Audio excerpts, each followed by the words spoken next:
Hello friends, welcome to simple vlog. வாங்க இன்றைக்கி உடச்சூத்திய முட்டை குழம்பு வந்து வித்தியாசமான சுவையில் எப்படி செய்யலான்னு பார்க்கலாம்.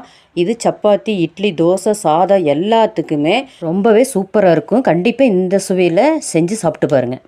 இந்த உடச்சூத்திய முட்டை குழம்புக்கு அரைச்சி சேர்த்துற பொருள் வந்து ரொம்ப ரொம்ப டேஸ்ட் கொடுக்கக்கூடியது. அதனால் முழுமையாக பார்த்துட்டு இந்த மாதிரி கண்டிப்பாக ட்ரை பண்ணி பாருங்கள். நம்ம சேனலை இது வரைக்கும் சப்ஸ்கிரைப் பண்ணலைன்னா சப்ஸ்கிரைப் பண்ணிவிட்டு பெல்லைக்கனில் ஆளுங்கிற பட்டனை கிளிக் பண்ணிக்கோங்க. வாங்க எப்படி செய்யலான்னு பார்க்கலாம். அதுக்கு ஒரு மிக்ஸி ஜார் எடுத்துக்கோங்க. ஒரு பெரிய வெங்காயத்தை கட் பண்ணி மிக்ஸி ஜாரில் சேர்த்திக்கலாம். சின்ன வெங்காயம் இருந்தாலும் சேர்த்திக்கலாம். ரெண்டில் எந்த வெங்காயம் வேணாலும் சேர்த்திக்கலாம். 15 பல் பூண்டு இதோட சேர்த்திட்டு, சின்னதாக இஞ்சி துண்டு வந்து இதோட கட் பண்ணி சேர்த்திட்டு, 2 பச்சை மிளகா நல்லா ஃபேவர் கொடுக்கறதுக்காக சேர்த்திட்டு, இதில் மல்லித்தலை ஒரு கைப்பிடி நிறைய சேர்த்திக்கலாம். சேர்த்திட்டு புதினாவும் ஒரு கை நிறைய எடுத்து சேர்த்திக்குங்க. இதுதான் ரொம்பவே மனமும் டிஃப்ரெண்டான டேஸ்ட்டு கொடுக்கக்கூடியது இந்த முட்டை குழம்புக்கு.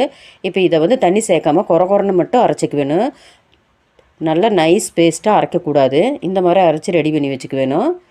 அப்போ தான் நல்ல சுவையான முறையில் இருக்கும். வித்தியாசமான டேஸ்ட்டும் கொடுக்கும் இந்த முட்டை குழம்புக்கு. இப்போ இது ஒரு ஓரமாக இருக்கட்டும். வாங்க இது எப்படி செய்யலான்னு பார்க்கலாம். அதுக்கு அடுப்பு ஆன் பண்ணிவிட்டு கடாயை அடுப்பில் வச்சுட்டு, கடாய் சூடானது இதில் வந்து எண்ணெய் வந்து ஒரு குழிக்கரண்டி அளவுக்கு சேர்த்திட்டு, அதாவது 3 டேபிள் ஸ்பூன் சேர்த்திட்டு, இதில் பிரியாணி பொருளை சேர்த்திக்கலாம். பிரிஞ்சி இலை, அன்னாச்சி மொக்கு, பட்டை, சோம்பு, கிராம்பு எல்லாம் சேர்த்திட்டு பொரிய விட்டுட்டு, இதில் 2 பெரிய வெங்காயத்தை நல்லா பொடி பொடியாக கட் பண்ணி சேர்த்திக்க வேணும். கருவேப்பிலை இதோடு சேர்த்திட்டு வதக்கிக்கலாம்.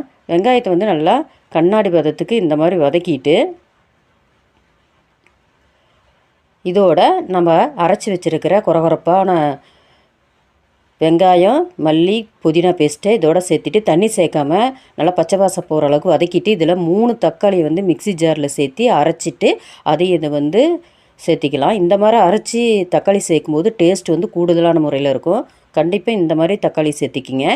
தக்காளியை நல்லா பச்சை வாசம் போகிற அளவுக்கு தண்ணி சேர்க்காமல் நல்லா வதக்கிட்டு, இதில் தனி மிளகாய்த்தூள் வந்து 1 டேபிள் ஸ்பூனும், மல்லிப்பொடி வந்து 2 டேபிள் ஸ்பூனும் சேர்த்திக்கலாம். எந்தளவுக்கு முட்டை குழம்பு உங்களுக்கு தேவையோ அதுக்கு தகுந்த மாதிரி கூடுதலாக குறைவாக சேர்த்திக்கிங்க. இதோட மஞ்சத்தூள் 1/2 டீஸ்பூனு, மிளகு பொடி வந்து 1/2 டீஸ்பூனும், சீரகம் வந்து 1/2 டீஸ்பூனும் சேர்த்திட்டு தண்ணி சேர்க்காமல் அப்படியே எண்ணெயிலே ஒரு நிமிஷம் வதக்கி விட்டுக்கலாம். நல்லா இந்த மாதிரி வதக்கிட்டு, இப்போ தண்ணி வந்து 1 கப்பு சேர்த்திக்கலாம். தண்ணி சேர்த்திட்டு நல்லா கலந்து விட்டுட்டு, இந்த குழம்புக்கு தேவையான கல்லுப்பு சேர்த்தி நல்லா கலந்து விட்டுட்டு மூடி போட்டு நல்லா பச்சை வாசம் போகிற அளவுக்கு ஒரு 10 நிமிஷம் கொதிக்க விடலாம். இப்போ நல்லா கொதி வந்து பச்சை வாசம் போயிருச்சு. நல்லா குழம்பு திக்காக ஆயிடுச்சு. இப்போ இதில் வந்து ஒரு 1/2 கப்பு தயிர் எடுத்துக்கங்க. இப்போ அடுப்பு வந்து சிம்மில் வச்சுட்டு தயிர் வந்து 1/2 கப்பு சேர்த்திட்டு நல்லா கலந்து விட்டுக்கலாம். தயிர் சேர்க்கும்போது இந்த முட்டை குழம்புக்கு வந்து ரொம்பவே கூடுதலான சுவை தரும். கண்டிப்பாக தயிர் சேர்த்தி பாருங்கள். இப்போ நல்லா கலந்து விட்டுட்டு மூடி போட்டுட்டு ஒரு 5 நிமிஷம் மீடியமான தீயில் குக் பண்ணிவிட்டு, இப்போ வந்து முட்டைகளை வந்து ஒரு கிண்ணத்தில் வந்து தனித்தனியாக உடச்சி இந்த குழம்புல சேர்த்திக்கலாம். தனித்தனியாக உடச்சி சேர்த்துனிங்கன்னா தான் முட்டை கெட்டு போயிருந்தால் கூட நம்மளால் கண்டுபிடிக்க முடியும். அப்படியே உடச்சி கொட்டக்கூடாது. இப்போ முட்டைகளெல்லாம் உடச்சி கொட்டிட்டு மேலே மிளகுத்தூளை வந்து ஒரு 1/2 டீஸ்பூன் வந்து தூவி விட்டுக்கலாம். தூவி விட்டுட்டு அப்படியே மூடி போட்டு கலந்து விடாமல் ஒரு 5 நிமிஷம் குக் பண்ணோம்னா நல்லா ஒரு சைடு வெந்துடும். மறுபடியும் ஓப்பன் பண்ணி அடுத்த சைடு நம்ம இந்த மாதிரி திருப்பி விட்டுக்கலாம்.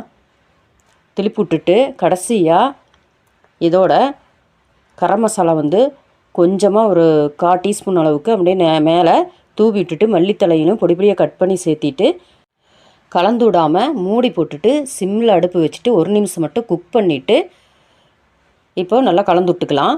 இப்போ ரொம்ப ரொம்ப டேஸ்ட்டான முறையில் டிஃப்ரெண்ட்டான டேஸ்ட்டில் உடச்சூத்திய முட்டை குழம்பு ரெடி ஆயிடுச்சு. நீங்களும் இந்த வீடியோவை முழுமையாக பார்த்துட்டு இந்த சுவையில் உடச்சூத்திய முட்டை குழம்பு வந்து ஒரு தடவை இட்லி, தோசை, சப்பாத்தி, சாதம் எல்லாத்துக்குமே ட்ரை பண்ணி பாருங்கள். ரொம்பவே வித்தியாசமான டேஸ்ட்டு கொடுக்கும். எல்லாருக்குமே பிடிக்கும்.